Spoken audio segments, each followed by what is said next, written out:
It's not even light yet. It's raining and it's cold. But these men and women attending a convention in Louisville are dedicated.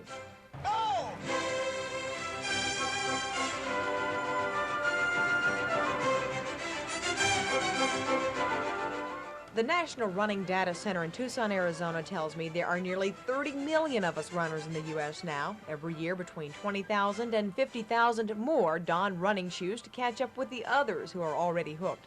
Nearly 250,000 of us run races, but most people run free, not against a clock, but against themselves.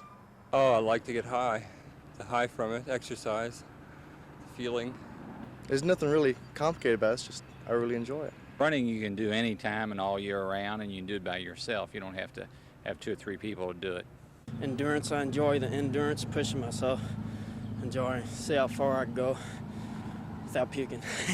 It doesn't require any special gear or anything, just shoes. And it's cheap. You can do it by yourself, do it whenever you want to.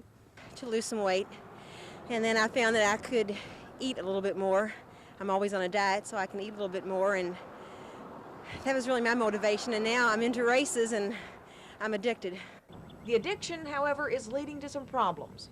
All runners, however, do develop minor problems, which can be eliminated by just stretching, warming down, doing the proper exercise that go with it.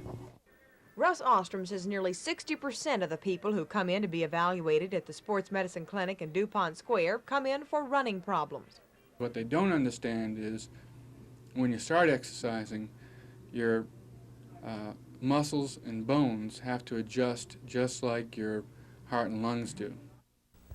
For instance, did you know that by running on one side of the road in the same direction all the time, you can be getting yourself into trouble?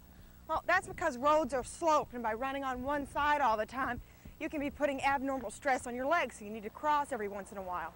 Doctors say that more runners are getting hurt, mainly because more people are running. They say it's generally the novice or the really serious runner that gets into trouble. I think you have to keep in mind why you're running. What do you want to get from it? What are your benefits? When a person starts to feel good about themselves and the fact that they've accomplished and are enjoying their running, I think that's when they should stop. Russ Ostrom says it's easy to prevent running injuries. He suggests running every other day, or give yourself at least one day to let your body recover. And the most important thing of all, besides having a good pair of running shoes, is to stretch. There must be a million warm-up exercises. Ostrom recommended 4 to me. The first one's for your lower back. What you do is find a clean spot on the ground, put your feet together, hands under your knees, tuck your chin, lean forward and hold for a 2 count. You do each of these, by the way, 20 times. The next one is for your hamstrings. Your feet are out, your hands under your knees, tuck your chin, and lean forward and hold for a 2 count again. Again, do each of these 20 times. The next one's pretty easy. Again, your legs are out. All you do is bring your toes as far forward as you can. That's stretching these lower leg muscles. The last one is again for your upper legs. I have to find a tree to do this one.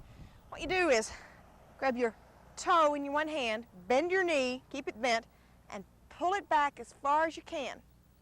Hold for a count of 2, and you're done. It takes maybe 5 or 10 minutes to do these exercises, and you're ready to run. What do you think when you are running a long distance race, a mini or a marathon? What goes through your head? Pain, a lot of pain. It depends, I'm trying to think about strategy and, running smart and intelligent. I try to monitor my body so, I can keep the pace going and things like this. But sometimes I think most good runners, they run a longer distance, like a half marathon and marathon. They do a thing called displacement. They think of other things. Winning the 3-mile Irish Spring race last weekend was a piece of cake for British-born runner Swag Hartel. He's better at longer races. He won Louisville's first mini-marathon. I think you've got to start out very easy, very slow, and if you run hard one day, always have an easy day in between. I think that's one of the biggest, rules of the thumb there. How should you begin increasing your distance without hurting yourself? I think you've got to do that very slowly, Jackie. You know, it's not something you can do in a few months. There are at least 15,000 races in this country every year. One of the biggest, of course, is the Boston Marathon this past Monday. But by far the most common race is the 10K or 6-miler. You can do without those $100, Pierre Cardin sweatsuits and all that stuff. Just get good shoes. Hartel says you should pick your shoes depending on your height, your weight, shape of your foot, and the distance that you run. Price should not be a factor. People think running's kind of peaked and it's going to level off.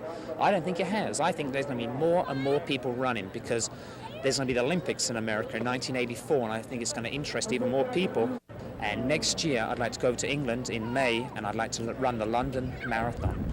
I've ran one marathon so far, but I feel like I can run a real good one. I want to go to London, England, and run that. And if I do real well and things go well for the next couple of years, I'd try to give the British Olympic team a shot in 1984.